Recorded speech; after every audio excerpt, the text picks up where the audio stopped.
भूयश्छन्दसामृतछन्दोभ्योऽद्यमृतात् सम्बभूव सामेन्द्रो मेधया स्पृणोतु अमृतस्य देवधारणो भूयासं शरीरं मे विचार्षणं जिह्वा मे मधुमत्तमा कर्णाभ्यां भूरिविश्वं ब्रह्मणोऽसि मेधया पीता श्रुतां मे गोपाल। विद्यारण्य स्वामी विरचित वेदांतेर ग्रंथ पंचदशी।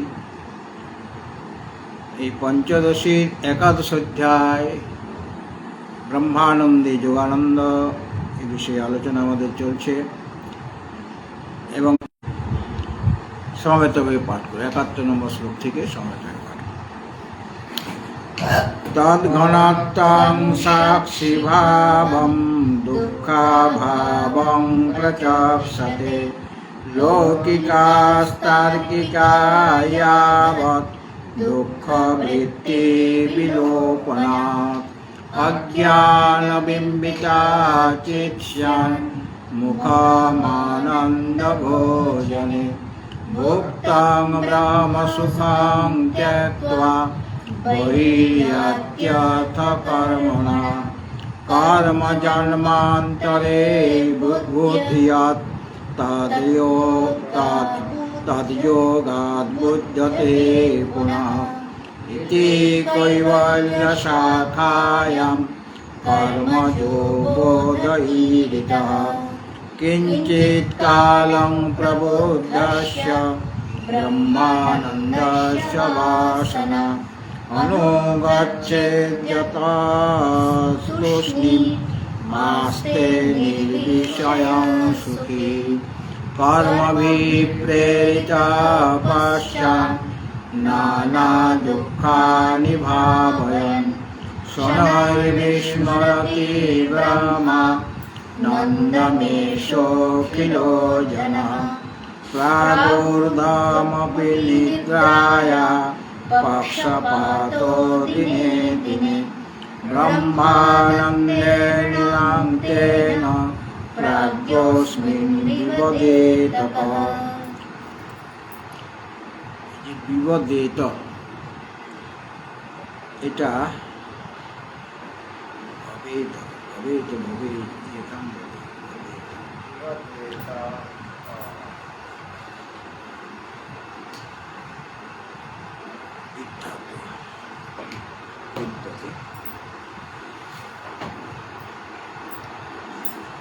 আচ্ছা, এই অবধি হয়েছিল। এই ৭৬ নম্বর শ্লোকে বলা হয়েছিল যে দিনে দিনে মানে প্রতিদিনেই নৃণাম নিদ্রায়া প্রাক ঊর্ধ্বম অপি, মনুষ্যগণের নিদ্রার পূর্বে সুষুপ্তির পূর্বক্ষণে এবং ঊর্ধ্বম মানে সুষুপ্তি থেকে জাগরত হওয়ার পরে মানে পূর্বেও এবং পরেও অপি আছে। অপি মানে পূর্বেও মানে সুষুপ্তি হবার পূর্বক্ষণ সেখানেও এবং পরেও, পরেও মানে সুষুপ্তি থেকে জাগ্রত হবার পরেও ব্রহ্মানন্দে পক্ষপাত, তার ব্রহ্মানন্দে মানে ব্রহ্মানন্দ বিষয়ে তার পক্ষপাত আছে, মানে একটা স্নেহের ভাব আছে, টান আছে। তেন এই কারণে অস্মিন কঃ প্রাজ্ঞ বিবদেত, এই ব্রহ্মানন্দ বিষয়ে কোন বুদ্ধিমান, প্রাজ্ঞ মানে বুদ্ধি, বিবেদত অর্থাৎ বিবাদ করবে মানে ঝগড়া করবে এই বিষয়ে।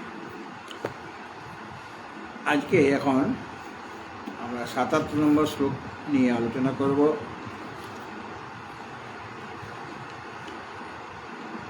ওখানে বলা হয়েছিল যে কিছুক্ষণ তুষ্ণীম ভাবে অবস্থান করে, মানে চুপ হয়ে যায়।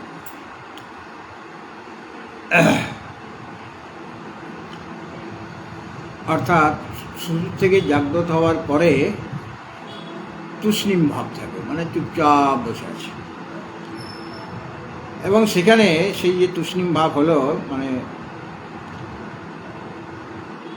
মানে সে কি করে না ব্রহ্মানন্দ যে সুখ, নিদ্রা সুখ, ব্রহ্মানন্দের যে সুখ, সেটা পরিত্যাগ করতে সেটা অসমর্থ হয়ে সে তুষ্ণীম ভাব অবস্থান করে, মানে চুপ হয়ে যায়। এই কারণে এই যে আনন্দ, অর্থাৎ সুষুপ্তিতে যে আনন্দ, সে আনন্দ পেয়ে কোন বুদ্ধিমান বিপদে বিবাদ করবে? অর্থাৎ কেউ বিবাদ করবে না। জাগরিত হবার পরে কিছুক্ষণ সে তুষ্ণীম ভাবে থাকে, মানে ব্রহ্মানন্দে আস্বাদন তখনও নিচ্ছে। তখন বলছেন যে তুষ্ণীম ভাবে যে অবস্থান, মানে জাগরিত হওয়ার পরে কিছুক্ষণের জন্য সে চুপচাপ বসে আছে বিছানার মধ্যে, সেই অবস্থানে ব্রহ্মানন্দ ভান হয়। ভান মানে অনুভব হয়, মানে ওই যে তুষ্ণীম ভাবে অবস্থান করছে সেখানে কি হয়? ব্রহ্মানন্দের ভান হয়, ব্রহ্মানন্দের প্রতীতি বা অনুভব হয়। এই জন্য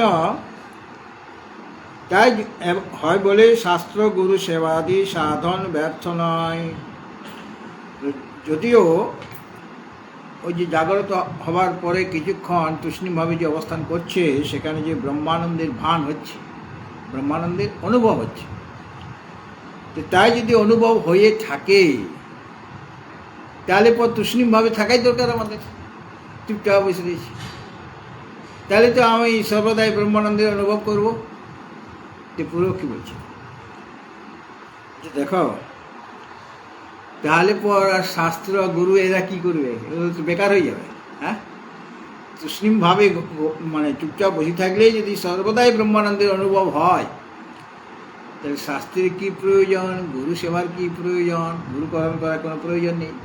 অথচ প্রয়োজন আছে, শাস্ত্র বলা হচ্ছে।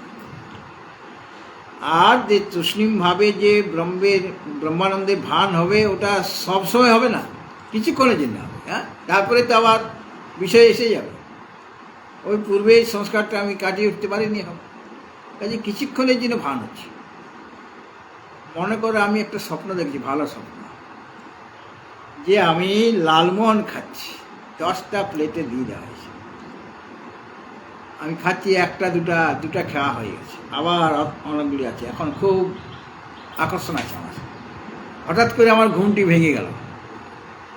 ঘুমটি ভাঙার সাথে সাথে আমি হাতটা করছি, প্লেটটা ছিল যেখানে, প্লেটটা ছিল যে লালমোহন ছিল, স্বপ্ন ভেঙে গেছে। কিন্তু এরকমভাবে খোঁজাখুঁজি করছি যে প্লেটটা ছিল, লালমোহন ছিল, সেটা কোথায় গেল? কিছুক্ষণ ওটা হয় সামান্য, তারপরে আবার ওটা তো স্বপ্ন ছিল, মিথ্যা ছিল। হ্যাঁ, কিছুক্ষণের জন্য ওইরকম সত্যি বলে মনে হয়, প্লেটটা খুঁজে বেড়ায়। বা কেউ হয়তো স্বপ্নে আমার সাথে প্রিয় ব্যক্তির দর্শন হয়েছে, কথা বলছিলাম, তারপরে ঘুম ভেঙে গেল, তো আমি এই দাদা বন্ধু কোথায় গেলে এরকম হয় কিছুক্ষণ, সামান্য। মানে তখন আমি সেই স্বপ্নের যে সংস্কারটা কাটিয়ে উঠতে পারি। হ্যাঁ, ঘোর থাকে, এটা সেরকম ঘোর থাকে কিছুক্ষণ। অর্থাৎ ওই তুষ্ণীমভাবে যে কিছুক্ষণ অবস্থান করছে, সেই সময় ব্রহ্মানন্দের ভান হচ্ছে, কিন্তু ওটা সবসময় থাকবে না। কিছুক্ষণের পরেই ওই ব্রহ্মানন্দের ভান, প্রতীতি বা অনুভবটা থাকবে না। আবার সেই জাগ্রত অবস্থার যে বিষয় বা শরীর ইত্যাদি, তাতে অভিমান এসে যাবে। এই জন্য বলছেন যে বাদীকে জিজ্ঞাসা করছে, বাদী বেদান্ত শাস্ত্রের উদ্দেশ্য নিয়ে শঙ্কা উঠাচ্ছে না। আনন্দ 3 প্রকার, ব্রহ্মানন্দ, বাসনানন্দ আর বিষয়ানন্দ। এই 3 প্রকার বাসনার কথা এখানে বলা হয়েছে। তো বাদী বেদান্ত শাস্ত্রের উদ্দেশ্য নিয়ে শঙ্কা উঠাচ্ছেন। কীরকম? এটা 7 নম্বর শ্লোকে মানে ওই কথাটাই বলবেন যে চুপচাপ বসে থাকে তো ভালো আমার, তাহলে তো আমার কাজ হয়ে যাবে, আমার ব্রহ্মানন্দের অনুভব হবে, সেইটা ও বলতে চাইবে। কিন্তু তার উত্তরটাও দিয়ে দেবেন। নন তুষ্ণিং স্থিতো ব্রহ্মা, এই যে ননু মানে পুরোক্ষী বলছে না, নন তুষ্ণিং স্থিতো ব্রহ্মা নন্দশ্চেৎ ভাতি লৌকিকঃ অলসাশ্চরিতার্থাসু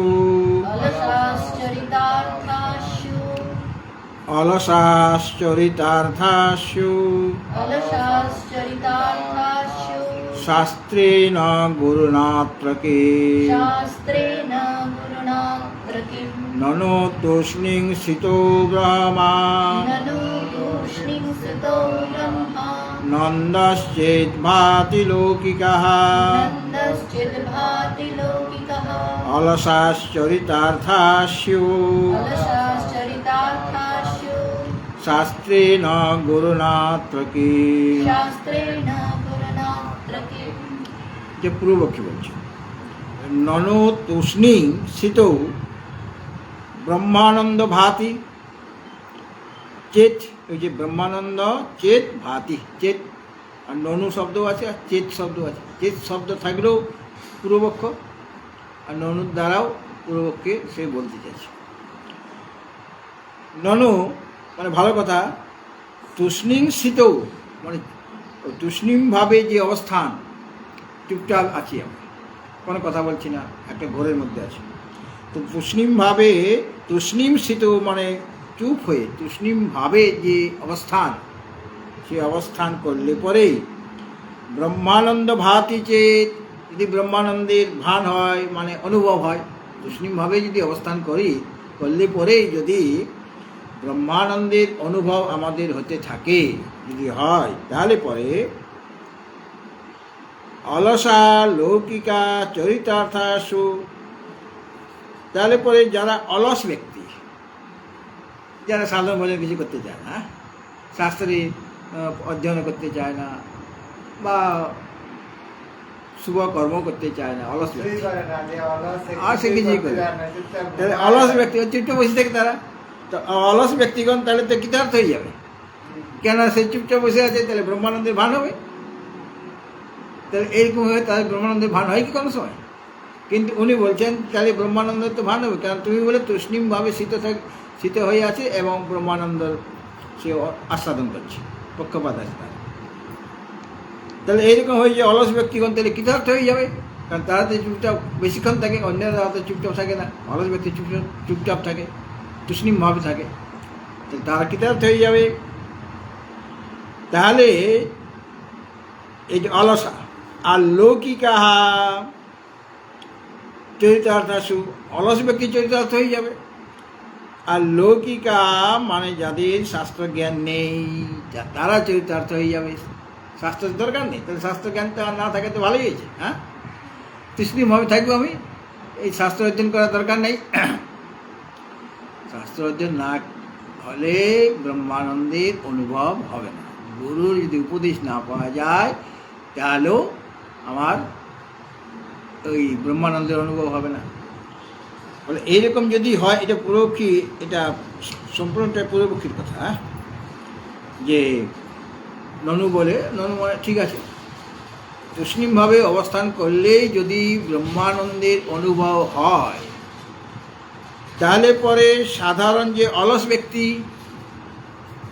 আচ্ছা অলসা লৌকিকা, এই অলস ব্যক্তির বিশেষণ হল লৌকিকা, মানে সাধারণ ব্যক্তি, শাস্ত্রজ্ঞান এদের নেই। অলসা লৌকিকা, লৌকিকা অলসা, লৌকিক মানে সাধারণ ব্যক্তি, শাস্ত্রজ্ঞানহীন যে অলস ব্যক্তি, তারা তো চরিতার্থ হয়ে যাবে, কৃতকৃত্য হয়ে যাবে। চরিতার্থ হয়ে যাবে মানে ব্রহ্মানন্দের অনুভব, ওইটাই তো জীবনের লক্ষ্য, সেটা তারা হয়ে যাবে, চরিতার্থ হয়ে যাবে। অর্থাৎ লৌকিকা অলসা, অলস ব্যক্তি কীরকম, তাদের শাস্ত্রজ্ঞান নেই, লৌকিক মানে শাস্ত্রজ্ঞান রহিত, এবং তারা অলস, তারা কৃতকৃতার্থ হয়ে যাবে, কারণ ব্রহ্মানন্দের অনুভব যদি হয়ে যায় তাহলে আর কি পাওয়া বাকি রয়ে যাবে। তাহলে পরে অত্র শাস্ত্রেণ গুরুনা কিম, তাহলে এটা যদি হয়, তাহলে এদের জন্য শাস্ত্র এবং গুরুর কি প্রয়োজন? যারা শাস্ত্রজ্ঞানহীন অলস ব্যক্তি, তাদের তো শাস্ত্র আর গুরু কোনো প্রয়োজন নাই। শাস্ত্র গুরু দিয়ে কী হবে? কারণ ব্রহ্মানন্দের অনুভব তো তার সবসময় চলতে থাকে, চুপচাপ বসে আছে, তারা মনে হয়ে আছে। মানে গুরু সেবাদি লভ্য যে ব্রহ্মানন্দের অনুভব, গুরু সেবা না করলে সেটা অনুভব করা যায় না। কেননা উপনিষদে বলা হয়েছে, তদ বিজ্ঞানার্থম স গুরুমেব অভিগচ্ছেদ সমিৎপাণি ক্ষত্রিয়ং ব্রহ্মনিষ্ঠ, মুন্ডক উপনিষদে। তদ বিজ্ঞানার্থম, সেই যেটা নিত্য বস্তু আত্মা, আত্মা তাকে তার বিজ্ঞানের জন্য, তার সাক্ষাৎকার করার জন্য সব গুরু এব অভিগত, গুরুর কাছে যাবেন, গুরুর সমীপে যাবেন। কিরম গুরু? ক্ষত্রিয়ং ব্রাহ্মণিষ্ঠ, ক্ষত্রিয় যে সমিত পাণি মানে যজ্ঞ কাষ্ঠ, সমিত যার পাণি মানে হাতে, হাতে যজ্ঞ কাষ্ঠ নিয়ে সে যাবে। কেননা আগেকার দিনে ওই যে আচার্য গুরু যারা হতেন, মানে গৃহস্থ ব্যক্তিও তো ক্ষত্রিয় ব্রহ্মনিষ্ঠ হতে পারে, যে সন্ন্যাসীরাই কেবল ক্ষত্রিয় ব্রহ্মনিষ্ঠ তা তো নয়, গৃহস্থ ব্যক্তিও যেমন ঋষি যাজ্ঞবল্ক ইত্যাদি, গার্গী ইত্যাদি, এরা ক্ষত্রিয় ব্রহ্মনিষ্ঠ ছিলেন। হ্যাঁ, তাহলে তারা গৃহস্থ কাজ, তারা যাগযজ্ঞ করেন। যাগযজ্ঞ করার জন্য প্রয়োজন কাঠ, রান্না হবে না সমিত বলা হয়, সমিত মানে যজ্ঞ কাষ্ঠ, যজ্ঞ ওটাতে রান্না হবে না, রান্নার কাঠ আলাদা, আচ্ছা রান্নার কাঠ আলাদা, আর যজ্ঞের কাঠ আলাদা। যজ্ঞের কাজ। যজ্ঞের কাঠ মানে সব কাঠে তো যজ্ঞ হবে না, বেল কাঠ, আম কাঠ ইত্যাদি, বেশিরভাগই বেল কাঠটাই প্রসিদ্ধ, মানে উত্তম আর কি, বেলারা আম। তাহলে ওটাতে রান্না করার জন্য, রান্না করার জন্য তোমাকে জঙ্গল থেকে কাঠ এনে যেতে, কাঠ আনতে হবে। যখন তুমি শিষ্যত্ব গ্রহণ করলে তখন তোমাকে এই যে শুকনো কাঠ পড়ে আছে জঙ্গল, গাছ কাটা যাবে না, কারণ বনমহোৎসব চলছে, গাছ কাটা নিয়ম নেই। গাছ থেকে তো আপনা আপনি কাঠ পড়ে যায়, পড়ে না শুকনো কাঠগুলি, সেইগুলি কুড়িয়ে কুড়িয়ে নিয়ে আসতে হবে, সেটা রান্না, সেটাতে রান্না হবে। বা বেল কাঠ যদি পড়ে সেরকম, তাহলে ওটা যজ্ঞের জন্য রেখে দেবে। হ্যাঁ, তো এই যে গুরু সেবাদির দ্বারাই ব্রহ্মানন্দের অনুভব হয়, এটা শাস্ত্রে বলা হয়েছে, গীতাতেও বলা হয়েছে, তদ্বিদ্ধি প্রণিপাতেন পরিপ্রশ্নেন সেবায়া উপদেশন্তি তে জ্ঞানম জ্ঞানিনস্তত্ত্ব দর্শিনা, বলা হয়েছে গীতাতেও।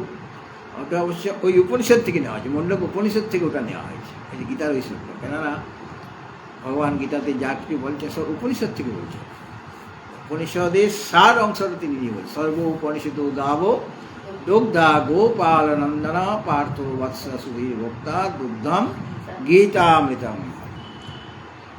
তাহলে যেটা গুরু শাস্ত্র অধ্যয়ন এবং গুরু সেবাদির দ্বারা যে ব্রহ্মানন্দ লাভ হয়ে থাকে, অনুভব হতে, ব্রহ্মানন্দ যে অনুভব হয়, সেটা যদি কেবল তুষ্ণীমভাবে অবস্থান করলে পাওয়া যায়, চুপচাপ বসে থাকলাম, এটাই যদি পাওয়া যায়, তাহলে গুরু সেবাদি পূর্বক শ্রবণাদি যে সাধন, সেটা তো ব্যর্থ হয়ে যাবে। পূর্বক কী বলছে, ওটা তো ব্যর্থ হয়ে যাবে। শাস্ত্র অধ্যয়ন করা বা গুরুর কাছে যাওয়া, গুরুর কাছ থেকে উপদেশ নেওয়া, এটা সব ব্যর্থ হয়ে যাবে, এগুলো প্রয়োজনই নেই। এটাই মানে পূর্বপক্ষীর শঙ্কার অভিপ্রায়, যে তুষ্ণীমভাবে থাকলেই যদি ব্রহ্মানন্দের অনুভব হয়, তাহলে গুরুর কাছে যাওয়ার কী প্রয়োজন, শাস্ত্র অধ্যয়ন করার কী প্রয়োজন, গুরু সেবা এত কষ্ট করে করার কী প্রয়োজন, 12 বছর ধরে ব্রহ্মচর্য পালন করার কী দরকার? হ্যাঁ, 12 বছর সাধারণত করতে হয়। যে আচার্য শঙ্কর মাত্র 2 বছরে সব পেয়ে গেছে। হ্যাঁ, সব শাস্ত্র অধ্যয়ন 5 বছরে ঢুকেছেন, আর 7 বছরে বেরিয়ে গেছেন। মানুষে তো কথাই বলতে পারে না, ঠিক করে হচ্ছে না। 5 থেকে 7 এই 2 বছরের মধ্যে তার সমস্ত শাস্ত্র অধ্যয়ন করা কি হয়েছে, অবস্থা, হ্যাঁ? বেদ বেদাঙ্গ সব কিছু, ব্যাকরণ ট্যাকরণ সবের মধ্যে সেরকম প্রতিভা আছে।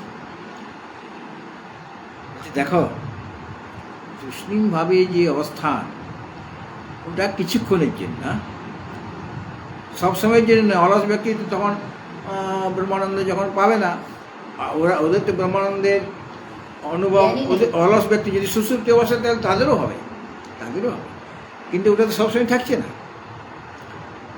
কিন্তু উত্তর দিচ্ছেন, এটা পূর্বপক্ষী যে উত্তর মানে প্রশ্ন করেছেন, তার উত্তর দিচ্ছেন যে এটাই ব্রহ্মানন্দ, এইভাবে তার অনুভব হচ্ছে না। এরকমভাবে অনুভূত হলে মানে সে কৃতার্থ হবে। হ্যাঁ, এটাই ব্রহ্মানন্দ, কিন্তু এটাই সেই ব্রহ্মানন্দ এইরূপ জানা, এটাই যে সেই ব্রহ্মানন্দ এরকম জানাটা, এইটা জানতে গেলে গুরু সেবা করতে হবে। গুরু সেবা ছাড়া এরকমভাবে নিশ্চিতভাবে এটাই ব্রহ্মানন্দ, এটা দৃষ্টান্ত হবে, এটাই ব্রহ্মানন্দ। এটা গুরু সেবার দ্বারা, গুরু সেবা না করলে এটা জানা সম্ভব নয়।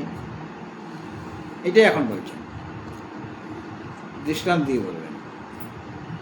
বারং ব্রহ্মেতি বিদ্যুশ্চেত বারং ব্রহ্মেতি বিদ্যুশ্চেত কৃতার্থা তাবতৈবতে, কৃতার্থাস্তাবতৈব তে।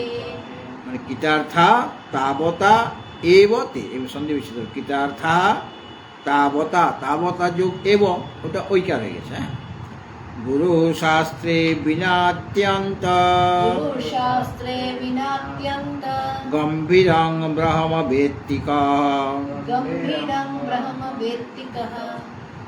বাঢ়ং ব্রহ্মেতি বিদ্যুশ্চেত, বাঢ়ং ব্রহ্মেতি বিদ্যুশ্চেৎ। বিদ্যুষের বিদ্যু যোগ চেত, এটা বিসর্গ ছিল, বিসর্গটা তালবস হয়, বিসর্গের পর আগে দন্তস্ব হবে, সেই দন্তস্বটা তালবস, মানে প্রসেস আছে, পানির ব্যাকরণ অনুসারে প্রসেস একটা আছে। গুরু শাস্ত্রে বিনাত্যন্ত গুরুশাস্ত্রে বিনাত্যন্ত গম্ভীরং ব্রহ্ম বেত্তিকা, গম্ভীরং ব্রহ্ম বেত্তিকঃ। ব্রহ্ম ইতি বিদ্যুচ্চেত, ব্রহ্ম ইতি বিদ্যুচ্চেত, এটাই ব্রহ্ম। এইভাবে যদি কেউ অনুভব করে, বিদ্যু মানে জানে, মানে অনুভব করে, ব্রহ্ম ইতি বিদ্যুচ্চেত, এটাই ব্রহ্ম, এইভাবে যদি তারা এইরকমভাবে অনুভব করে, এরকমভাবে যদি জানতো যে এটাই ব্রহ্ম, তাহলে তাবতা এব, তাহলে পরে তে কৃতার্থা, তারা কৃতার্থ হয়ে যেত, এটাই ব্রহ্ম, এটাই ব্রহ্মানন্দ, এইভাবে যদি অনুভবটা হয় তাহলে তারা কৃতার্থ হতে পারে। বাঢ়ম অত্যন্ত গম্ভীরম ব্রহ্ম, তাহলে পর অত্যন্ত গম্ভীরং ব্রহ্ম, যে ব্রহ্ম অত্যন্ত গভীর, গভীর যে ব্রহ্ম, মানে খুব গম্ভীর, গম্ভীর তত্ত্ব, অত সহজে তাকে জানা যাবে না, এই জন্য বলছেন অত্যন্ত গম্ভীর যে ব্রহ্ম, অত্যন্ত গম্ভীরম ব্রহ্ম, অত্যন্ত গম্ভীর যে ব্রহ্ম তত্ত্ব, সেটা গুরু শাস্ত্রে বিনা ক ব্যক্তি, গুরু শাস্ত্রের দ্বিবচন আছে, গুরু আর শাস্ত্র, হ্যাঁ, এই জন্য দ্বিবচন। গুরু শাস্ত্রে বিনা, গুরু এবং শাস্ত্র ছাড়া ক ব্যক্তি, কে জানতে পারে, অর্থাৎ এটাই ব্রহ্ম, এইভাবে কে জানতে পারে, মানে নিশ্চয় করে এটাই ব্রহ্ম, মানে ইহাই ব্রহ্ম যদি তারা এইভাবে অনুভব করতে পারে, তাহলে পরে ওই জনসাধারণ যারা অলস, লৌকিক ব্যক্তি যারা অলস, তাহলে তারা তখন কৃতার্থ হতে পারত। আর এই কথা সত্য যে অত্যন্ত গম্ভীর যে ব্রহ্ম, তাকে গুরু এবং শাস্ত্র ছাড়া সেই ব্রহ্মতত্ত্ব সম্পর্কে জানা সম্পর্কে কে জানতে পারে, মানে কেউ জানতে পারে, ক ব্যক্তি মানে কে জানবে, মানে আক্ষেপে বলা আছে, মানে এরকম গম্ভীর তত্ত্ব গুরু এবং শাস্ত্র ছাড়া জানতে পারা যাবে না। এখানে বলা হলো অত্যন্ত গম্ভীরম ব্রহ্ম, কীরকম অত্যন্ত গম্ভীরম, মানে দ্বিতীয় লাইন আছে, গুরু শাস্ত্র বিনা, গুরু শাস্ত্রে বিনা অত্যন্ত গম্ভীরং ব্রহ্ম। ব্রহ্ম কীরকম না অত্যন্ত গম্ভীরম, অত্যন্ত গম্ভীর, মানে অত সহজে তাকে জানা যায় না। অত্যন্ত গম্ভীর মানে একে জানা খুব কষ্ট, মানে অতি সহজে অল্প আয়াসে তাকে জানা যাবে, কেননা তিনি মন এবং বাক্যের অগোচর, মনের দ্বারা তাকে জানা যায় না, বাক্যের দ্বারা তাকে জানা যায় না। ন তত্র চক্ষুর গচ্ছতি নো বাঘ গচ্ছতি নো মনঃ, কেন উপনিষদে বলা আছে, সেখানে চক্ষু ইন্দ্রিয় যাবে না, যেতে পারে না, বাঘিন্দ্রিয় যাবে না, মন যেতে পারে না। হ্যাঁ, তাহলে বাঘিন্দ্রিয় মানে যত কর্মেন্দ্রিয় আছে, সে বাক্যের দ্বারা তাকে প্রকাশ করা যায় না, মনের দ্বারা তাকে প্রকাশ করা যায় না। তিনি বাক্য এবং মনেরও গোচর। বাক্য বলতে এখানে সমস্ত যত ইন্দ্রিয় আছে, আরও মানে যত 10টি ইন্দ্রিয় আছে, বহিরিন্দ্রিয় 10টি, অন্তরিন্দ্রিয় 1টি। তাহলে বাঘ মানে ওই যে 10টা ইন্দ্রিয়কে বোঝাবে, পঞ্চজ্ঞানেন্দ্রিয় শ্রোত্র ত্বক চক্ষু জিহ্বা নাসিকা, আর বাঘ পানি পাদ পায়ু উপস্থ। আর মন মানে অন্তঃকরণ, অন্তঃকরণ 4টা, মন বুদ্ধি চিত্ত অহংকার। জিনিস একটাই, কিন্তু যখন যে কাজটা করবে সেই দেবদত্ত নলে ফু দিলি পাচক, হ্যাঁ, এইরকম ব্যক্তি একই। তো তিনি মন এবং বাক্যের অগোচর, গোচর মানে বিষয় হওয়া, অগোচর মানে অবিষয়, মানে মনের দ্বারা তাকে জানা যায় না, বাগাদি ইন্দ্রিয়ের দ্বারা তাকে জানা যায় না। এই জন্য ওটা হলো অত্যন্ত গম্ভীর। শ্রী ব্রহ্মকে বাক্য মনের দ্বারা মানে আমাদের বহিরিন্দ্রিয় বা অন্তরিন্দ্রিয় কোনোটার দ্বারাই তাকে জানা যায় না। কেন? তার শব্দ স্পর্শ রূপ রস গন্ধ এই যে 5টা বিষয় কিছুই নাই। অশব্দম অস্পর্শম অরূপম অব্যয়ম তথা রসং অগন্ধবাচ্চয়। তার মধ্যে শব্দ নেই, স্পর্শ নেই, রূপ নেই, রস নেই, গন্ধ নেই। ওগুলি থাকলে পরে তো আমি চক্ষুরাদি ইন্দ্রিয়ের দ্বারা তাকে জানতে পারি, কিন্তু তার তো এগুলো কিছু নেই। কাজে মন আর বাক্যের অগোচর, তিনি অচিন্তনীয়। এমন যে ব্রহ্ম যিনি অত্যন্ত গম্ভীরম, মানে মন বাক্যের অতীত, তাদের বিষয় নয়, এই জন্য গম্ভীর। এবং যিনি সর্বজ্ঞ, যিনি সর্বান্তর এবং যিনি সর্বাত্মস্বরূপ, সকলের আত্মস্বরূপ, হ্যাঁ, এমন যে ব্রহ্ম, এটা হলো অত্যন্ত গম্ভীর। উপলব্ধি করেছে মানে সাক্ষাৎকার করেছে। কাজে তিনি যখন উপদেশ দিবেন তার মধ্যে একটা দৃঢ়তা থাকবে কিনা, হ্যাঁ, মানে সেখানে কোনো তার নিজস্ব কোনো সংশয় নেই। তাই সে আমি যে জিনিসটা বুঝতে পেরেছি সেটা আমি তোমাদের বুঝাতে পারি, কিন্তু যেটা আমি নিজেই বুঝতে পারছি না সেটাকে আমি তোমাদের বুঝাতে পারবো? আমি নিজেই বুঝতে পারছি না। সুতরাং যিনি আত্মসাক্ষাৎকার করেছেন সে তোমাকে যদি উপদেশ দেয়, সেই উপদেশ দেওয়াটা সার্থক হবে। আর যে এই জন্য বলছেন এমন যে অত্যন্ত গম্ভীর যে ব্রহ্ম, যিনি বাক্য এবং মনের অগোচর, যিনি সর্বজ্ঞ, যিনি সর্বাত্মস্বরূপ, সর্বান্তর, সকলের মধ্যে রয়েছেন, সেই রকম অত্যন্ত গম্ভীর ব্রহ্মতত্ত্ব তাকে গুরু এবং শাস্ত্র ছাড়া অন্য কোন উপায়ে লোকে জানতে পারবে? মানে কোনো উপায়ে জানা যাবে না। গুরু এবং শাস্ত্র চাই, অন্য কোনো উপায় নেই। এখন উদাহরণ দেওয়াচ্ছি, দেখো উদাহরণটা এখানে নাই, এদিকে তাকাও। চিন্তামণি খুব মূল্যবান একটা মণি,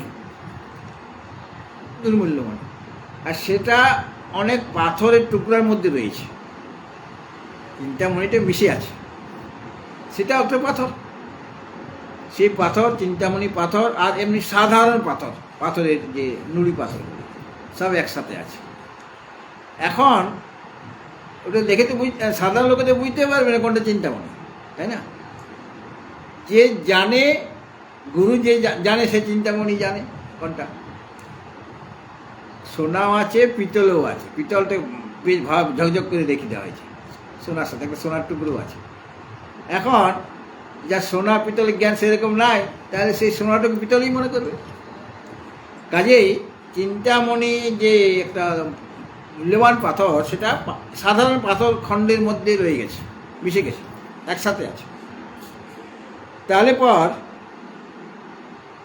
কেউ যদি তোমাকে বলে না দেয় যে শিষ্য জানতে যে এটা সবাই কি পাথর, বলে না এর মধ্যে চিন্তামণি আছে, সেটা জানা যায় কোনটা চিন্তামণি, বলে এটা হলো চিন্তামণি আর বাকি সব পাথর। হ্যাঁ, চিন্তামণি যখন বলেছেন তখন দেখলো যে চিন্তামণি আর পাথরের মধ্যে পার্থক্য আছে। হ্যাঁ, তাহলে পর এটা ওইভাবে জানতে হবে, চিন্তামণি একটা মূল্যবান পাথর আর অন্যান্য পাথর মিলেমিশে একাকার হয়ে গেলে যার জ্ঞান নেই, সাধারণ ব্যক্তি, সে চিন্তামণিকে খুঁজে পাবে না, সে সব কিছুকে পাথরের খণ্ড বলেই মনে করবে।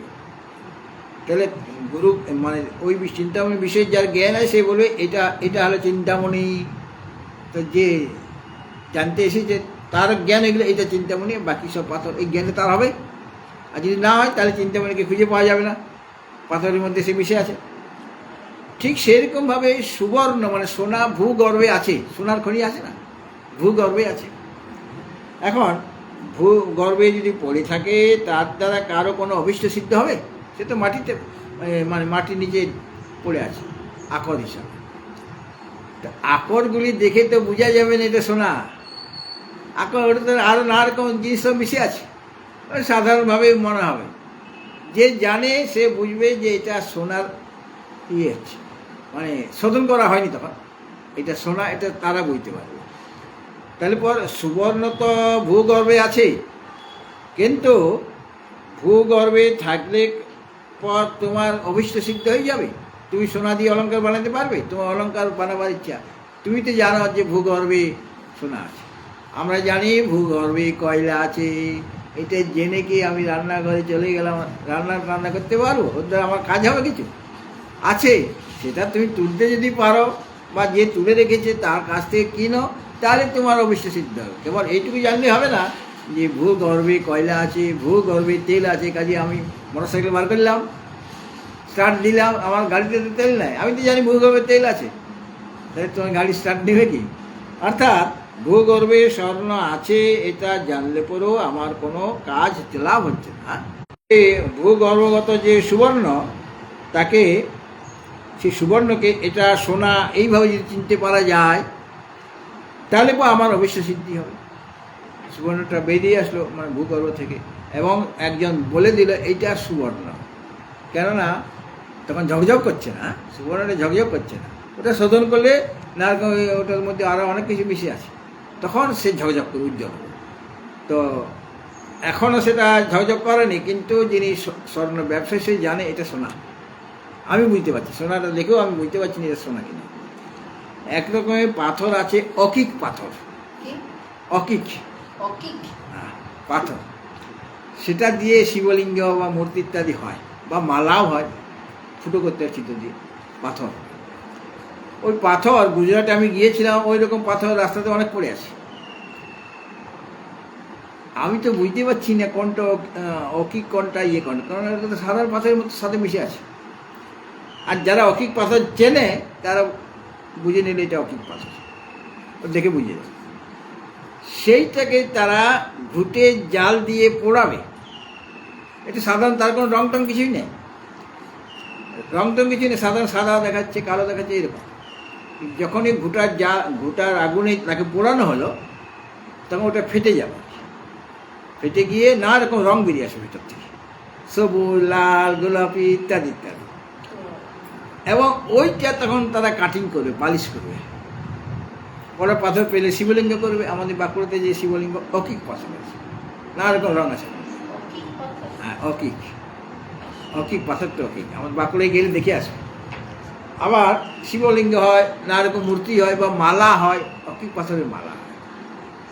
ছিদ্রটা ওই মেশিন দিয়ে করতে হয়, কারণ ওটা তো আমার রুদ্রাক্ষী যেমন আপনি ছিদ্রটা থাকে, কিন্তু ওটা তা থাকে না, সেটা ছিদ্র করতে হয়। ছোট শিবলিঙ্গ হয়, নানা রকম মূর্তি হয়, স্ফটিকটাও কি ছিদ্র করা হয় না ছিদ্র থাকে? ছিদ্র করতে হয়। স্ফটিকে ওটা তো পাথর, ওটা ছিদ্র করতে হয়। ওই ইয়ে রুদ্রাক্ষেই থাকে, আর অন্য কিছু থাকে না ছিদ্র, ওই রুদ্রাক্ষেই থাকে। তাও সব রুদ্রাক্ষেই থাকে না, ফুটো করতে, যেটা থাকে না সেটা ফুটো করতে হয়। সাধারণভাবে থাকে, কিন্তু অনেক সময় থাকে না, মানে তিনমুখী রুদ্রাক্ষের বেশিরভাগই নাই, চিত্র নাই, এটা চিত্র করতে হয়। আমার কাছে তিনমুখী আছে, চলে যাচ্ছিলাম। এখন ওরা এসে অকিকের আবার অন্য জায়গায় অনেক বেশি সঙ্গে পাওয়া যায়, বা মাটির গর্ভও থাকে, সেগুলো তারা বার করে নিয়ে ওই প্রসেস করে বাজারে ছেড়ে দেয় বিক্রি করার। তা এইভাবে জানতে হবে এটা চিন্তামণি বা এটা সুবর্ণ, এইভাবে বিশেষ রূপে জানতে হবে, তবে কি তোমার অবশ্য সিদ্ধ হবে। হ্যাঁ, সোনাটা আমি জেনে নিলাম, বা চিন্তামণি এটা, তবে তো আমি চিন্তামণিটা তো আমি দেখছি চিন্তামণি আছে, মানে ওটার মধ্যে চিন্তামণি আছে, কিন্তু বুঝতে পারছি না আমি তো সব পাথরগুলি ফেলে দিচ্ছি জলে, হ্যাঁ, বা ঝাড়ুতে ফেলে দিচ্ছি, তার মধ্যে চিন্তামণিও চলে গেল। হ্যাঁ, কারণ ওর জ্ঞান নাই। সে একজন এসে বলে, আরে মহারাজ কী করছে, ওটা তো চিন্তামণি ফেলে দিচ্ছে। বলে কোনটা চিন্তা? বলে এটা চিন্তা। তখন আমি ভালোভাবে রাখবো কি না, আলমারির ভিতরে ঢুকে রাখবো। এইভাবে তখন সেটা আমার অভিষ্ট সিদ্ধ হবে। সেইভাবে এটা হলো দৃষ্টান্ত। দৃষ্টান্ত এই বইয়ের মধ্যে নাই, এটা টিকাকার লিখেছেন, হ্যাঁ, মানে রামকৃষ্ণ টিকাকার। তিনি বলছেন ঠিক এইভাবেই, যেমনভাবে ওখানে এটা চিন্তামণি বা এটা সুবর্ণ, এইভাবে তোমার জ্ঞান হতে হবে, এইভাবে জানতে হবে। ঠিক সেরকমভাবে সুষুপ্তিতে বিষয় সুখের মতো, সুষুপ্তিতে মানে আমরা জাগ্রত অবস্থায় বিষয় সুখ পাই, জাগ্রত অবস্থায় বিষয় সুখ লাভ হয়, কিন্তু বৈষয়িক সুখ হয়। আর সুষুপ্তি অবস্থায় সুখ হয়, কিন্তু সেটা বৈষয়িক সুখ নয়। হ্যাঁ, বৈষয়িক সুখ নয়, কিন্তু বৈশেষিক সুখের মতোই সামান্যভাবে সেটা অনুভূত হচ্ছে, ব্রহ্মানন্দ। হ্যাঁ, সেই যে সুষুপ্তির যে আনন্দটা আমি পাচ্ছি, সেটা জাগ্রত অবস্থায় যে বিষয় সুখ আমি পাই, ঠিক সেরকমভাবে সামান্যভাবে অনুভূত যে ব্রহ্মানন্দ, অজ্ঞান আছে তো ওখানে, সামান্যভাবে অনুভূত হচ্ছে। যেমন একটা দৃষ্টান্ত দিচ্ছেন, কর্তব্য মার্তণ্ড জ্বালা দগ্ধ। মার্তণ্ড মানে সূর্যের এক নাম মার্তণ্ড, হ্যাঁ, সূর্যের এক নাম মার্তণ্ড। তো কর্তব্য রূপ যে মার্তণ্ড মানে সূর্য, সেই সূর্যের জ্বালা আছে কিনা, গ্রীষ্মকালে জ্বালাটা বোঝা যায়। সে আমাদের দগ্ধ করে কিনা, পিঠটা পুড়ে গেল, আমি বলি কিনা মহারাজ পিঠটাতে পড়ে গেল, যা রোদ, পিঠ পড়ে যাচ্ছে, মাথাটা গরম হয়ে যাচ্ছে, আমার মানে দগ্ধ হচ্ছে। মার্তণ্ডের যেমন একটা জ্বালা আছে, সে দহন ক্ষমতা আছে সূর্যের, সেরকমভাবে এই যে, তাহলে ওটা অনর্থের কারণ। সূর্যের যে জ্বালা বা সে যে দগ্ধ করছে আমাকে, তার থেকে আমি বাঁচার জন্য ছাতা ব্যবহার করবো কিনা, গরমটা যাতে না লাগে, শরীরটা যাতে পুড়ে ছাকা লেগে যায়, মানে মরুভূমিতে গেলে তো ছাকা লেগে যাবে, হ্যাঁ। বা রাস্তা দিয়ে যাচ্ছি, খালি পেয়ে যাচ্ছি, মনে করো আগেকার দিনে খালি পেয়ে আমার হাঁটতাম, আর পিচ রাস্তা, স্নান করতে গেছি মনে করো, তো পিচ রাস্তা দিয়ে কিছুটা রাস্তা যেতে হয় আমাদের, তো স্নান তো করলাম, আবার স্নান করে ফিরে আসছি, এখন কিছুটা রাস্তা আমাকে পিচ রাস্তার উপর দিয়ে আসতে হবে, এছাড়া রাস্তা নেই। তাহলে ওই সময় ঝাপাতে ঝাপাতে যাচ্ছি আমি, কেন ওই বাচ্চা বয়সে আমাদের চটিফটি নাই তখন, তো ঝাপাতে ঝাপাতে যাচ্ছি, কেননা ওই পিচটা গরম হয়ে গেছে, সে আমার পাটাকে মানে পুড়িয়ে দিচ্ছে। কীরকম জ্বালা এটা! সুতরাং মার্তণ্ডের যে জ্বালা এবং তার যে দহন ক্ষমতা, দগ্ধ করিবার ক্ষমতা, সেটা অনর্থ কিনা আমাদের কাছে, সেটা আমার কাছে অনর্থ। ঠিক সেরকমভাবে সমস্ত কর্তব্যরূপ যে অনর্থ, মানে মার্তণ্ডের ওই জ্বালা আর দহন ক্ষমতা, ওটাকে দূর করতে হবে আমাকে। দূর করার জন্য আমি শীতকালে প্রতীক্ষা করছি, অথবা সেরকম ছাতা ব্যবহার করছি, কোনো একটা ঘরে আশ্রয় নিচ্ছি, যেখানে সূর্যের প্রখর জ্বালা বা দহন ক্ষমতা প্রবেশ করতে পারছে না, তাই তাকে আমাকে দূর করতে হবে, কারণ ওটা অনর্থের কারণ। সেরকমভাবে সর্বকর্তব্য, যত কর্তব্য আছে আমার, যেটা আমার করতে হবে আর কি, কেননা অবিদ্যা কাম কর্ম তিনটা পদ। অবিদ্যা থাকলেই আমার কামনা জাগবে, আমার জ্ঞান আছে, কাজে আমি বাহ্য বস্তু, যত বস্তু আছে, বিষয় আছে, সেইগুলিকে আমি সত্য বলে মনে করব, আর সত্য বলে মনে করলে সেটা লাভ করার ইচ্ছা আমার জাগবে, কামনা জাগে গেল। আর কামনা জাগলে সেটাকে লাভ করার জন্য আমাকে কর্ম করতে হবে, কর্ম না করলে ওটা পাবো না। আর বলে বাসনা ছেড়ে দাও, বলে বাসনা ছাড়বেও কেমন করে? অবিদ্যা, যে তার মূলে যে অবিদ্যা আমার রয়ে গেছে, অজ্ঞান রয়ে গেছে।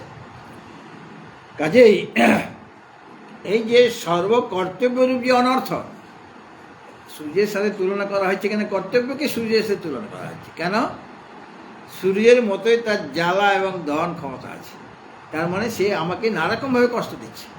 ত্রিতাপ, আধ্যাত্মিক, আদিদৈবিক, আদিভৌতিক দুঃখটা ওই জন্যতে পাচ্ছি আমি, যেগুলি সত্য নয়, মিথ্যা বস্তুকে সত্য বলে মনে করেছি আমি, এবং তাকে লাভ করার চেষ্টা করছি, যেহেতু কাজে আমার ত্রিতাপ দগ্ধ আমি হয়ে গেল, ত্রিতাপের দ্বারা দগ্ধ হচ্ছি আমি, কেননা মিথ্যা বস্তুকে আমি সত্য বলে মনে করেছি, এবং তার জন্য মিথ্যা বস্তুকে লাভ করার জন্য আমি কাজ করছি সারা জীবন। হ্যাঁ, মানে একটা জন্ম নয়, আগের জন্ম আমি নানারকম কর্ম করেছি আমার বাসনাকে পূর্ণ করার জন্য, আমার বাসনাকে পূর্ণ করার জন্য নানারকম কর্ম করেছি।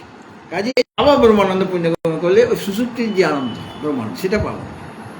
সুতরাং এই যে সমস্ত কর্তব্যের যে অনর্থ, সেটার নিবৃত্তি যদি না হয়, তাহলে পুরুষার্থ আমার লাভ হবে না, কর্ম থেকে আমাকে বাঁচতে হবে। এখন কর্ম না করে থাকতে পারছি না।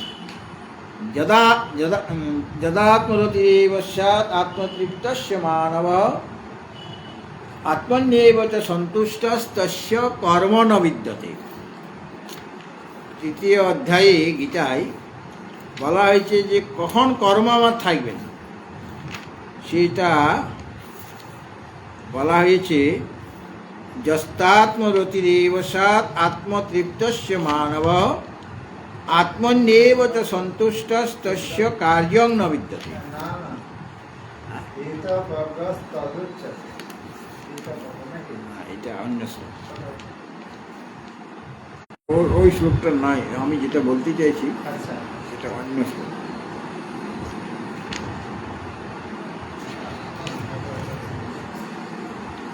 এটা তৃতীয় অধ্যায় 17 নম্বর শ্লোক। হ্যাঁ, তৃতীয় অধ্যায় তো আমি শুনছি দ্বিতীয় অধ্যায়। তৃতীয়। তৃতীয় এখানে অধ্যায় বলা যস্তাত্মরতিরেব স্যাৎ আত্মতৃপ্তস্য মানব আত্মন্যেব চ সন্তুষ্টস্তস্য কার্যং ন বিদ্যতে। তৃতীয় অধ্যায়। দ্বিতীয় অধ্যায়। তৃতীয় অধ্যায় বলছি তো, এটা তৃতীয় অধ্যায়। তৃতীয় অধ্যায় 17। যখন মানব আত্মরতি হয়ে যায়, মানে পরমাত্মাতে যার প্রীতি, যস্তাত্ম য তু আত্মরতি, আত্মরতি হয়ে যায় মানে আত্মাতে প্রীতি, আত্মতৃপ্ত এই বচ, আর পরমাত্মাতে সে তৃপ্ত হচ্ছে। কর্তব্য কোনো তোমার আছে, কেন আছে? যেহেতু আমার মনের মধ্যে বাসনা রয়েছে, কামনা রয়েছে। তাহলে এটা অনর্থের কারণ কিনা কর্তব্য করবো না, তাহলে ছেড়ে দেবো। বলে ছাড়তে পারবে না তুমি। নহি কশ্চিৎ ক্ষণমপি জাতু তিষ্ঠত্য কর্মকে কার্যতে হি অবস কর্ম সর্ব প্রকৃতি জরুরি। অজ্ঞানী ব্যক্তি এক ক্ষণের জন্য কর্ম না করে থাকতে পারে না। তার যে স্বভাব, প্রকৃতিজাত যে স্বভাব, সেই স্বভাবের দ্বারা বশীভূত হয়ে সে কর্ম করতে বাধ্য হবে। এখনো আমি ত্যাগ করতে পারছি না, কেননা আমার এখনো খাবার বাসনা রয়ে গেছে। কাজে কর্ম ত্যাগ করা এত সহজ নয়। কিন্তু ওই কর্মটা অনর্থের কারণ, কর্তব্য কর্মটা অনর্থের কারণ, আর সেটাকে নিবৃত্তি করতে হবে, মানে কর্মের হাত থেকে রক্ষা পেতে হবে। কর্ম তোমার কিছু সাধন অবস্থায় কর্ম তোমার করতে হবে। নিষ্কাম কর্মকে করতে বলা হয়। যিনি বেদান্তে শাস্ত্র অধ্যয়ন করতে চান, তাকে প্রথমে প্রতিষিদ্ধ কর্ম, নিষিদ্ধ কর্ম বা সকাম কর্ম, সেগুলো ত্যাগ করতে হবে। হ্যাঁ, সকাম কর্ম এবং নিষিদ্ধ কর্ম যেগুলো শাস্ত্রের নিষেধ আছে, সেগুলো তাকে বাদ দিতে হবে। সেগুলো করা চলবে না, সকাম কর্ম করা চলবে না। আর নিষিদ্ধ কর্ম, যেটা শাস্ত্রে নিষেধ করা, সেগুলো করবে না। কিন্তু কী কর্ম করতে হবে? কর্ম এখন তোমার ত্যাগ করার সময় হয়নি। যখন সময় হবে তখন আপনা আপনি কর্ম ত্যাগ হয়ে যাবে। নিত্য কর্ম করতে হবে প্রতিদিন। নৈমিত্তিক কর্ম, কোনো একটা নিমিত্ত মেনে গঙ্গা গ্রহণ লেগেছে, কাজেই গ্রহণের সময় জপ দান করা, বা তারপরে তোমাকে স্নান দান করতে হবে। কাজেই কোন নিমিত্ত বশত যে কর্মটা করা হবে, পুত্র জন্ম নিয়েছে, কাজেই সেটা কি সংস্কার কর্ম আছে, ওটা নিমিত্ত মেনে হয়। এই মানে পুত্রের জন্ম হলে তার জন্য কিছু ক্রিয়া আছে, সেই ক্রিয়াটা করতে হয়। তো এটা নৈমিত্তিক কর্ম। নিত্যকর্ম, নৈমিত্তিক কর্ম, প্রায়শ্চিত্ত কর্ম। আমার জ্ঞাতসারে বা অজ্ঞাতসারে অনেক অশুভ কর্ম হয়ে গেছে, মনে করেন কিছু জ্ঞাতসারে হয়েছে, জেনে শুনে করেছি, কিছুটা না জেনে করা হয়ে গেছে। তাহলে প্রায়শ্চিত্ত আমাকে করতে হবে। আর উপাসনা, উপাসনা মানে সগুণ ব্রহ্ম বিষয়ক যে মানস ব্যাপার, সগুণ ব্রহ্ম বিষয়ক যে মানস চিন্তন, সেটা হলো উপাসনা। উপাসনাতে কোনো কর্ম নেই, সেখানে কিন্তু চিন্তা করতে হবে, হ্যাঁ, ধ্যান করতে হবে তার সেই সগুণ ব্রহ্ম, এটা হলো উপাসনা। এইগুলো, এই কর্মগুলো তাকে করতে বলা হয়েছে। কিন্তু সকাম কর্ম আর নিষিদ্ধ কর্ম ত্যাগ করে কথা বলা হয়েছে। বলে এইরকম কতদিন করবো? বলে যখন তোমার চিত্ত শুদ্ধ হয়ে তখন এগুলো আর করার দরকার নেই। হ্যাঁ, ততদিন পর্যন্ত তোমাকে করতে হবে এই কর্ম, নিত্য কর্ম, নৈমিত্তিক কর্ম, প্রায়শ্চিত্ত, উপাসনা। তারপরে এক সময় তোমাকে এগুলিও করতে হবে না, কারণ তুমি যে কারণে ওগুলি করছিলে, চিত্ত শুদ্ধ, বুদ্ধি একাগ্র, চিত্ত শুদ্ধ হবে আর বুদ্ধি একাগ্র হয়ে যায়। উপাসনার দ্বারা বুদ্ধি একাগ্র হয়ে যায়, তীক্ষ্ণ হয়ে যায়। এই জন্য ব্রাহ্মণগণ তাদের তেজ বেশি কেন? এত আগেকার দিনে ব্রাহ্মণগণে একটা বাচ্চা বালক ওই যে শৃঙ্গিমুড়ি সাপ দিয়ে দিল পরীক্ষিত মহারাজকে, দিল কিনা, লেগে গেল, সত্যি হয়ে গেল। ব্রাহ্মণ বালক ওরা তো গায়ত্রী মন্ত্র জপ করে, সন্ধ্যা বন্দনা করে, এই জন্য তেজটা থাকে বেশি। হ্যাঁ, গায়ত্রী মন্ত্র জপ করে তেজ বেশি, বড় বেশি হয়ে যাবে, ক্ষমতা বেশি হয়। ব্রাহ্মণের যেমন তেজ বেশি, ক্রোধও বেশি। এরকম ক্ষত্রিয় হচ্ছে যে ওদের দণ্ড, তারা দণ্ড দিতে পারে, আর ব্রাহ্মণ তার হাতে ব্রহ্মদণ্ড আছে, ব্রহ্মদণ্ড আছে, হাতে লাঠিফাঠি কিছু নেই, ব্রহ্মদণ্ড মানে ব্রহ্মতেজ আছে। আর ক্ষত্রিয়ে তারা প্রজা আছে, লোকজন আছে, রাজ্য আছে, ওটার জন্য তাদের তেজ। আমার যদি টাকা পয়সা বেশি হয়ে যায় তখন আমি তোমাকে মানবো থোড়াই, ওইরকম আমি অনেক দেখেছি। যান কেন আমার অনেক টাকা, যখন টাকা ছিল না, মা মা মা মা সকালে কী খাবো, বিকালে কী খাবো। আর এখন মাকে জিজ্ঞাসাই করছি না, আমি যাবো বাজার থেকে ভালো ভালো মন্দ জিনিস নিয়ে, বা 10টা লোক রেখে দিলাম, আমার রান্না করছি 10টা লোকে, কাজে আমার মা কিসের দরকার আমার। কাজে ওটা হলো মানে অহংকার জনিত তেজ, বা তার বংশ পরম্পরায় ওটা ওই তেজটা আসে। ওই তেজ আলাদা। একবার বশিষ্ঠদেব আর বিশ্বামিত্রের ঝগড়া। দুজনে ঝগড়া হ্যাঁ, ঝগড়া মানে ওই গরুটা কে নিবে, কাম দেন। ব্রহ্মতেজ দ্বারা ক্ষত্রিয় তেজ পরাস্ত হয়ে যায়। হ্যাঁ, কাজে তখন বিশ্বামিত্র বললে আমিও ব্রহ্মতেজ, ব্রহ্মদণ্ড আমার হাতে আসতে হবে। তখন তিনি সাধনা করতে হবে, তারপরে ব্রহ্মদণ্ড করবেন। হ্যাঁ, সুতরাং ওই এই যে কর্তব্য বুদ্ধি, এটা করতে হবে আমাকে, এটা আমার অনর্থের কারণ। কারণ আমার এখনো কামনা বাসনা রয়ে গেছে, যার জন্য আমি এর জন্য আমার ওই সেরকম আমার প্রবৃত্তি হতে হবে, মনটা সেরকম থাকতে হবে, ধর্ম আচরণ করা, মানে লোক দেখানো নয়, সত্যিকে ধর্ম আচরণ করা। অর্থ মানে ন্যায়পূর্বক যে অর্থ অর্জন করা, ওটা হলো অর্থ। আর অন্যায়পূর্বক যেটা অর্থ, ওটা অনর্থ। কখন যে ধরবে আর জেলে ঢুকাবে, কোনো ঠিক আছে কি? আমি যখন ঢুকলাম তখন আমার টালির ঘর, কিছুই নাই, টাকা পয়সা নাই, বাজারে হকারি করছি। আর যখনই আমি ভোটে হয়ে গেলাম কিছু একটা, তখন হকারিও করবো না আর কিছুই করবো না। তখন তো আমার এমনিতে টাকা আসছে, টাকা তো অন্যায়ভাবে চলে আসছে। আর সেই অন্যায় দ্বারা অর্জিত টাকাটা তোমাকে শান্তি দিচ্ছে না অশান্তি দিচ্ছে? অশান্তি দিচ্ছে, জেলে ঢুকিয়ে দিতে পারে। হ্যাঁ, আর ন্যায় পথে যে অর্জিত অর্থ, সেটা তোমাকে মোক্ষের দিকে নিতে সাহায্য করবে। ন্যায় পথে মানে ওই অর্থ দিয়ে তুমি ধর্মাচরণ করতে পারবে। ধর্ম আচরণ করতে গেলে তো কিছু টাকা পয়সা লাগে, সে ওই রকম অর্থ চাই। আর ধর্ম অর্থে কাম ও কামনা বাসনা, আমাদের সকলে কামনা বাসনা, মানুষের সকলেই আছে। সেই কামনা বাসনা যে পূর্ণ করবে, সেটাও ন্যায় পথে। মানে ওই যে অর্থ তুমি অর্জন করলে, ধর্মকে অবলম্বন করে যে অর্থ অর্জন করেছ, তার দ্বারা তুমি কামনা বাসনা পূর্ণ করো। অন্যায় পথে অর্জিত অর্থ দিয়ে যদি কামনা বাসনা পূর্ণ হয়, তাহলে সঠিকভাবে তোমার কামনা ওটা পূর্ণ হলো না, সেটা কামনা চরিতার্থ হলো না। কেননা ওটা অন্যায়ভাবে কামনা পূর্ণ করছে। অন্যায়ভাবে কামনা পূর্ণ করতে গেলেও তো জেলের ভাত খেতে হয়। হ্যাঁ, আর ওইভাবে যদি আসে, এটা ক্রমটা, মোক্ষে যে আমি যাবো, ধর্ম আচরণ করতে হবে প্রথমে, তবে অর্থ অর্জনও করতে হবে আমাকে ধর্মপদে থেকে। আর সেই অর্থ দিয়ে আমি কামনা বাসনা পূর্ণ করবো। কাজে আমি শৃঙ্খলিতভাবে যাচ্ছি, ডিসিপ্লিন ওয়েতে যাচ্ছি। বিশৃঙ্খলভাবে গেলে আমি কোনোদিনই মোক্ষের কাজে পৌঁছতে পারবো না। তারপরে তোমার মুক্তি লাভের একটা ইচ্ছা জাগবে, ওইভাবে গেলে পারে। কাজে পুরুষার্থ তাদের সিদ্ধ হবে না যাদের কর্তব্য রূপ যে অনর্থ রয়ে গেছে, ওটা নিবৃত্তি করতে হবে, তবে গিয়ে পরম পুরুষ সিদ্ধ হবে। নিবৃত্তি না হলে পুরুষার্থ সিদ্ধি হবে না। অনর্থে নিবৃত্তির দ্বারা পুরুষার্থ, আর কেবল অনর্থে নিবৃত্তি হয়ে গেল। কেবল যদি সর্বকর্তব্য যদি অনর্থ, এটা নিবৃত্তি হল, কেবল ওই নিবৃত্তির দ্বারাই পরম পুরুষার্থ মানে ব্রহ্মানন্দ লাভ করা যাবে না, আরও কিছু দরকার। কেননা অনর্থের কারণ, কেন এত অনর্থ হচ্ছে, তার পেছনে রয়েছে অজ্ঞান, তাই না? অজ্ঞানের মূল কারণ। আমি যে এত অনর্থের মধ্যে ফেসে রয়েছি, তা কেন ফেসে রয়েছি? তার মূলে আছে অজ্ঞান। আমাদের এত কামনা বাসনা রয়েছে কেন? ওই অজ্ঞান রয়েছে।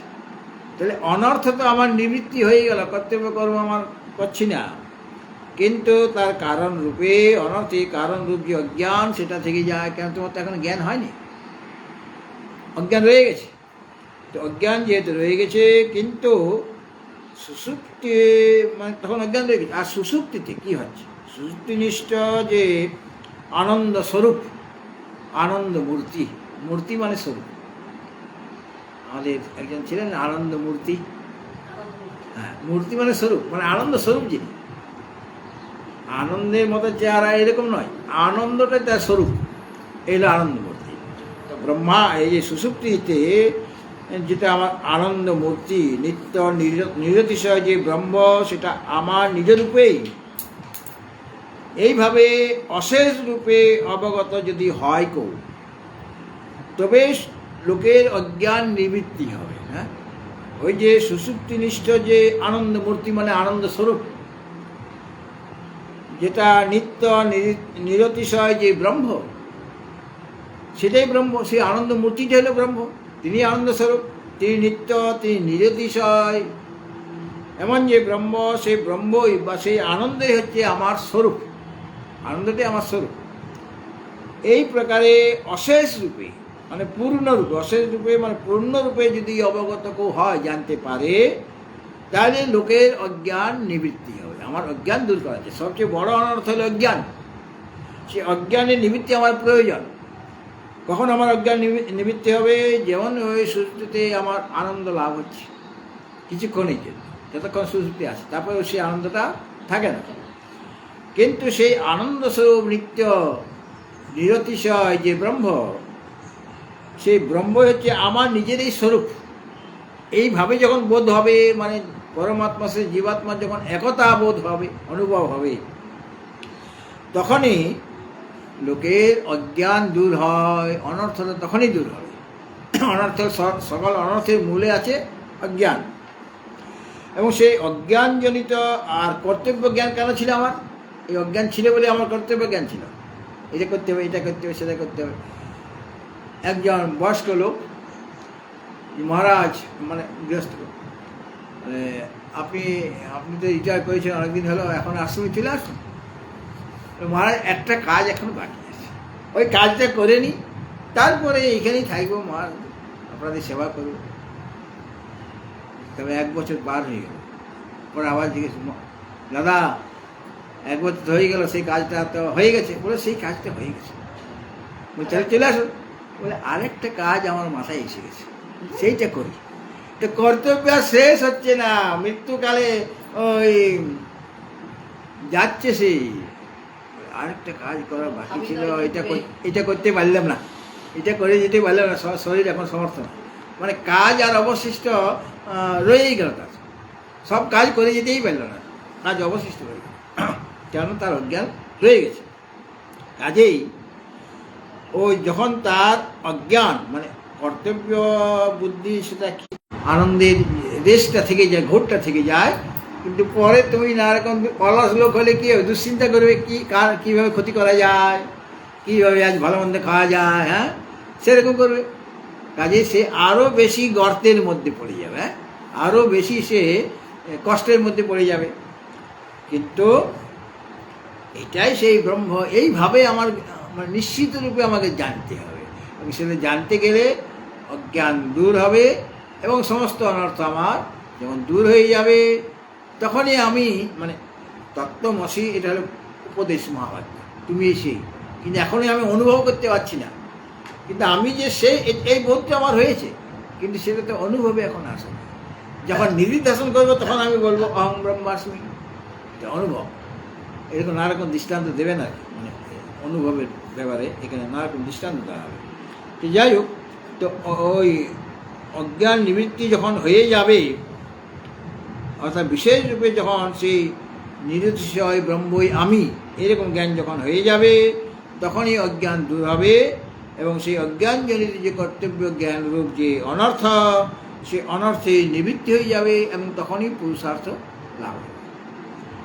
এখন পূর্বপক্ষী যদি সিদ্ধান্তিকে বলেন, ভালো, আপনি যে কথাটা বললেন,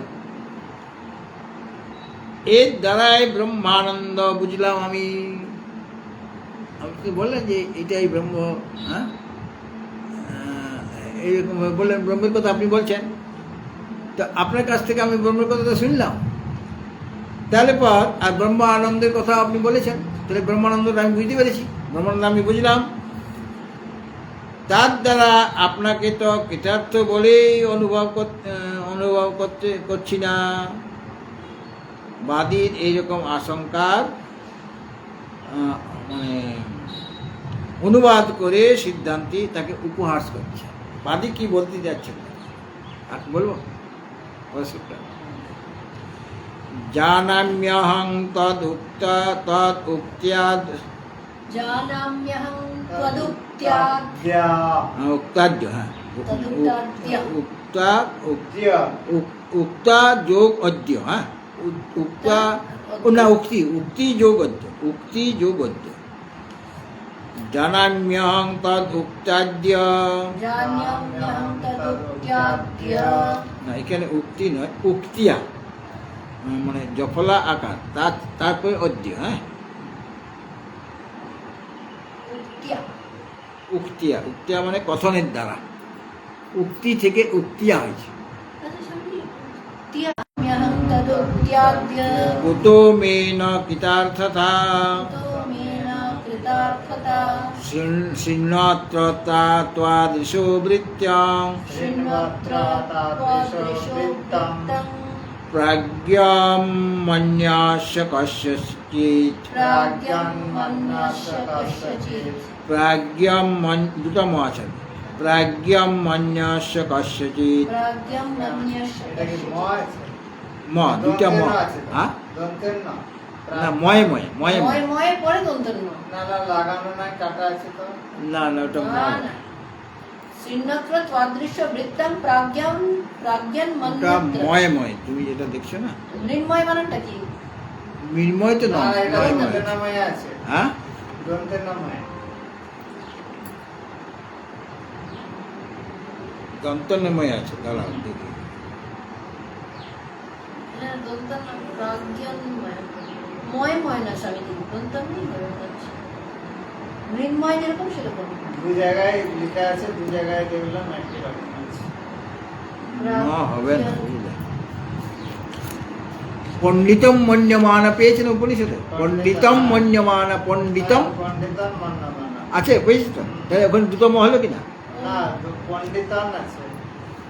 আরে বাবা, অন্য উপনিষদে পণ্ডিতম মন্যমানা এরকম আছে শ্লোক। দমধম্মানা, হ্যাঁ, পরিয়ান্তে হ্যাঁ।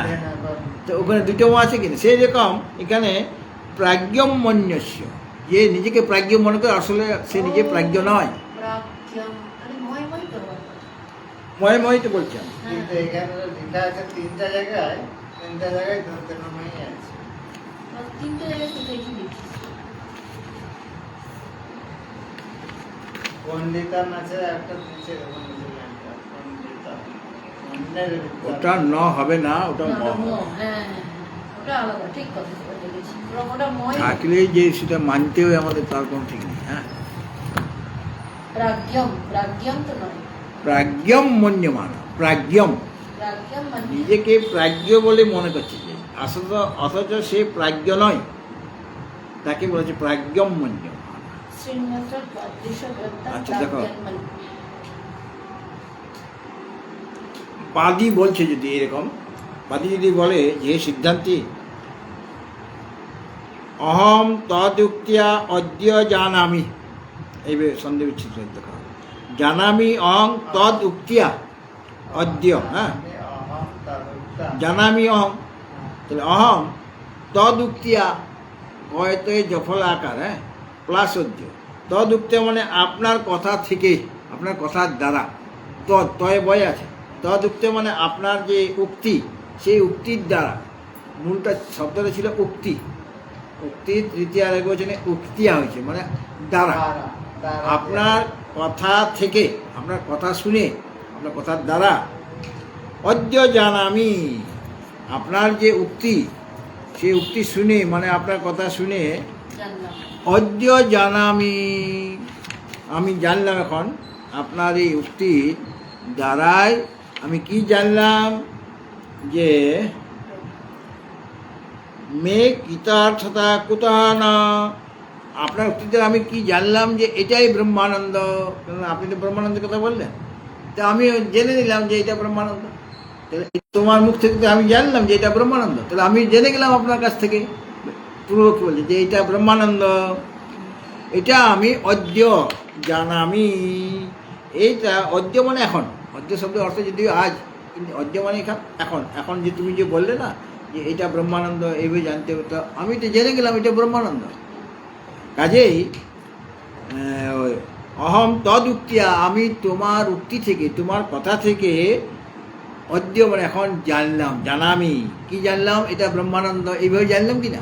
তুমি তো বললে ব্রহ্মানন্দের কথা, এটা ব্রহ্মানন্দ এইভাবে জানতে হবে, তো আমি তো জানলাম এটা ব্রহ্মানন্দ।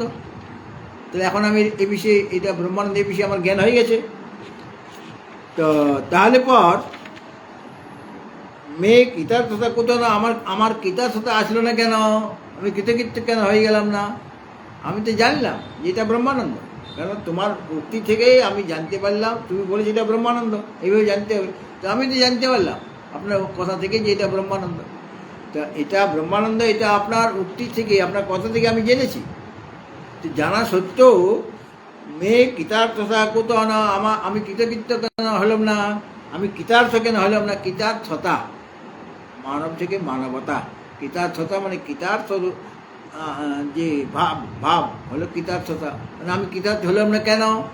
আমার তো কৃতার্থ হয়ে যাওয়া উচিত ছিল, অথচ আমি কৃতার্থ হলাম না। এটা পুরো কি বলছেন? হ্যাঁ, তাহলে বলছেন অত্র ত্রাদিশ প্রাজ্ঞমন্যস্য কস্যচিৎ বৃত্তংসি। তখন সিদ্ধান্তি বলছেন যে দেখো, মানে পুরো কি উত্তর দিল যে আমি তোমার কথা শুনে, উক্তি শুনে আমি জানলাম যে এটা ব্রহ্মানন্দ। এখন আমি জানতে পারলাম, অদ্য জানামি এটা জানলাম কি যে এটা ব্রহ্মানন্দ। তো ব্রহ্মানন্দ এটা এরকম তো আমার জ্ঞান হয়ে গেল, তাহলে আমি কৃতার্থ হলাম না কেন?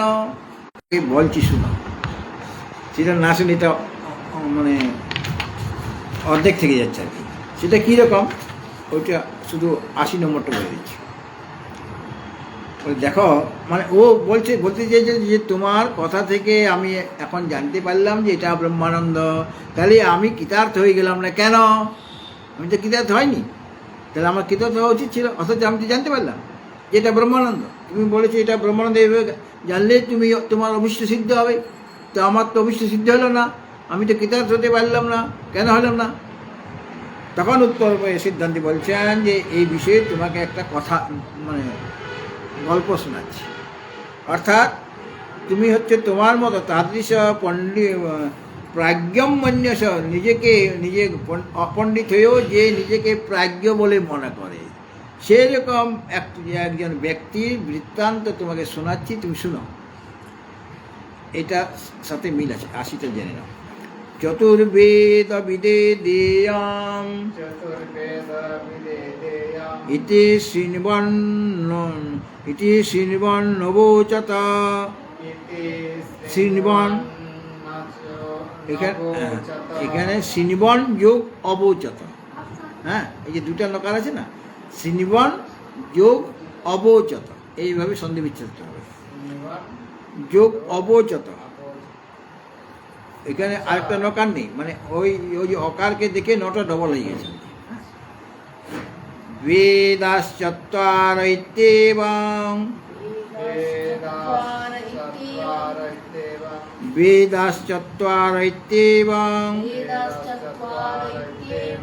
বেদমি মে দিয়তাং ধনম। কোন একজন ধনী পুরুষ, ধনী ব্যক্তি, সে বলছে, মানে বাইরে প্রকাশ করছে, চতুর্বেদ বিদে দেয়ম। চতুর্বেদ বিদে আছে না, প্রথমে চতুর্বেদ বিদে দেয়ম, সে কিছু ধন দান করবে আর কি, সকলকে দেবে না। চতুর্বেদ বিদে মানে চতুর্বেদবিদ, তার চতুর্থের এক বছর বিদেই হয়ে গেল। হ্যাঁ, চতুর্বেদ বিদে দেয়ম, অর্থাৎ চতুর্বেদ যে জানে, চতুর্বেদবিদ অর্থাৎ চতুর্বেদ বিদে আছে, চতুর্থ এক বছর মানে তাকে সম্প্রদান, মানে দান করবে আর কি। তাকে দেয়ম মানে তাকে কিছু, এমন ব্রাহ্মণকে কিছু দেব, আমি দান করব, ধন দান করব। কাকে দেব? চতুর্বেদ বিদে, যারা চতুর্বেদবিদ, যারা চতুর্বেদ জানেন, চতুর্বেদ বেত্তা যিনি, তাকে কিছু দেয় মানে দানীয় বস্তু সেখানে দেওয়া হবে, এমন ব্রাহ্মণকে দেওয়া হবে। হ্যাঁ, যে ব্রাহ্মণ চতুর্বেদবিদ, এরকম ব্রাহ্মণকে কিছু দান করবো আমি, ধনী ব্যক্তি মানে প্রচার করে দেব। তখন এই কথাটা একজন ব্রাহ্মণ শুনেছে, যে ওই ধনী ব্যক্তি বলল যে চতুর্বেদ বিদেয়ম, এই বাক্যটা সে শুনল যে চতুর্বেদ বিদ যিনি, তাকে কিছু দান করবে, ধন দান করবে। সে ইতি শ্রীনিবন, এই কথাটা শুনে